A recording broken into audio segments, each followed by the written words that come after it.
체온 측정해 보겠습니다. 36도로 측정이 되었습니다. 저도 좀 재주세요. 네.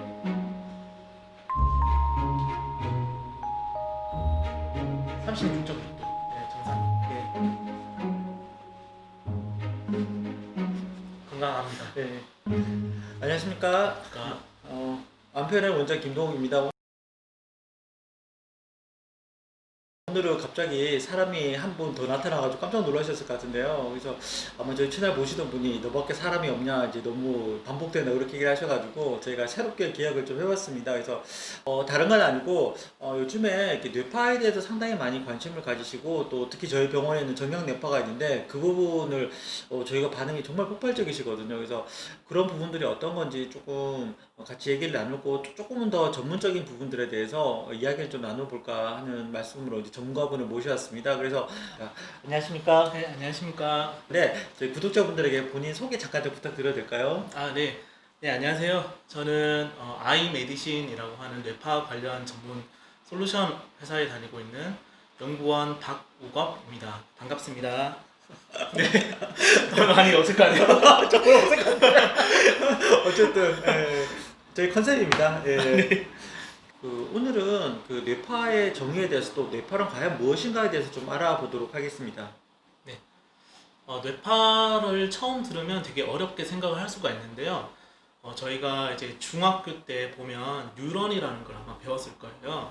뉴런과 뉴런들이 모여서 뇌가 이제 형성이 되는데 뉴런과 뉴런 사이에 이제 시냅스라는 공간이 있습니다. 그래서 뉴런이라는 뇌세포랑 또 다른 뉴런이랑 뇌세포 사이에서 넘어갈 때 전기적인 신호들이 생기는데요. 이런 전기적인 신호들이 한두 개가 아니라 여러 개가 막 같이 모이게 되면은 그게 대뇌 피질 외로, 그러니까 쉽게 말해서 두피 외로 이제 나가게 됩니다. 두피 외로 나갈 수가 있는 그런 신호들이 있는데 그런 신호들을 저희가 측정 장비로 통해서 이제 측정을 하게 되면은 그걸 저희가 EEG라고 하면서 뇌파로 불리게 됩니다. 라고 하는 거죠. 그런 세포들이 모여서 뇌를 이루게 되고 네. 그 세포들 사이에 전기적 자극들이 모여서 네. 하나의 어떤 큰 뇌 전기적 흐름을 만들게 되고 그렇죠. 그 부분들을 파악하게 되면 치료에 응용할 수 있게 된다는 그 말씀이신 거죠? 네, 맞습니다. 예. 예, 뇌파 종류가 여러 가지가 있는 것 같습니다. 아마 그 녹색창에 쳐보셔도 다 나올 것 같아요. 근데 아마 이 전문가부터 어떻게 조금 다른지 직접 설명을 드리면 좀 도움이 될 것 같습니다. 그래서 혹시 그 각 느림파와 그 저기 베타파로 불리는 것들 특성을 조금씩 제가 간략하게 설명을 좀 드릴 수 있을까요? 네. 뇌파의 종류는 뇌파의 빠르기에 따라 구분이 될 수 있습니다. 뇌파의 빠르기, 즉 주파수라고 하는데요. 우리는 주파수가 낮을수록 느림파라고 하며 높을수록 빠른파라고 부릅니다. 따라서 뇌파의 빠르기에 따른 종류 순서로 델타, 세타, 알파, 베타, 감마파라고 합니다. 느린 뇌파인 델타파와 세타파는 주로 졸음등과 관련이 있고요. 특히 델타파는 깊은 수면 상태에서 주로 나타나는 뇌파입니다. 모든 뇌파에서 가장 두드러지게 알아볼 수 있는 알파파는 보통 각성파라고 하는데요. 명상을 하는 등의 휴식 상태에서 주로 나타나는 뇌파입니다. 베타파와 감마파는 보통 신경이 과한 상태에서 주로 나타나는 빠른 파인데 이런 파들은 집중력 또는 스트레스 등과 연관성이 높습니다. 각 파의 특징이요? 네. 예. 제가 알기로는 저희 병원에서도 정형뇌파라는 것들을 많이 쓰게 되는데 그럼 굳이 이 뇌파를 정형뇌파라는 이름을 붙인 이유가 있을까요?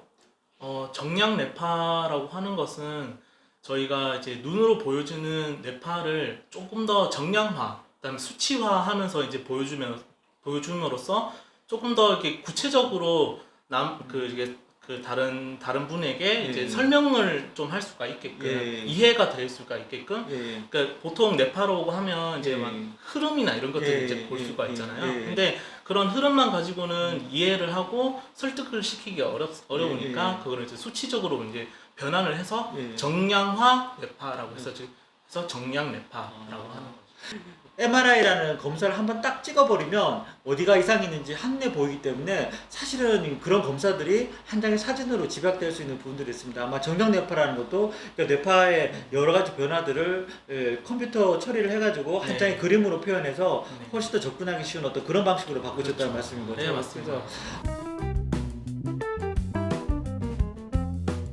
사실 저희가 이제 그 정형 뇌파 중에서도 이 회사만이 가진 특징적인 화면이 있는데 그게 3D 화면인데요. 제가 그걸 볼 때 보시는 분도 상당히 좀 직관적으로 이해하시는 데 도움이 되는 부분들이 있는 것 같습니다. 그래서 아마 그런 부분들에 대해서 특성에 대해서 말씀을 좀 해주실 수 있을까 해가지고 그래서 이 네. 회사만의 어떤 장점이 있는지 또 그 뇌파의 특성이 있는지 얘기를 좀 듣고 싶습니다. 네. 사실 저희가 보여주고자 하는 목적 자체는 누구나 쉽게 뇌파라는 것을 어렵게 생각하지 말고 접근성을 높게끔 하게 저희가 이제 보여주려고 하는 거고요.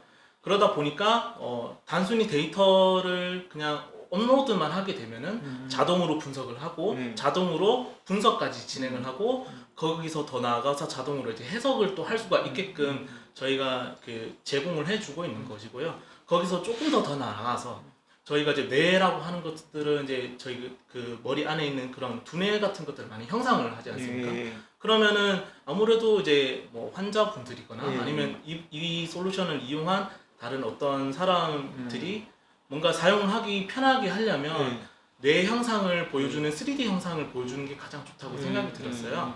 그래서 뇌파를 가지고 그 3D 형태로 보여주면은 조금 더 이해하기가 쉽고 가독성이 높지 않을까 해서 저희가 이제 개발을 하게 된 거고요.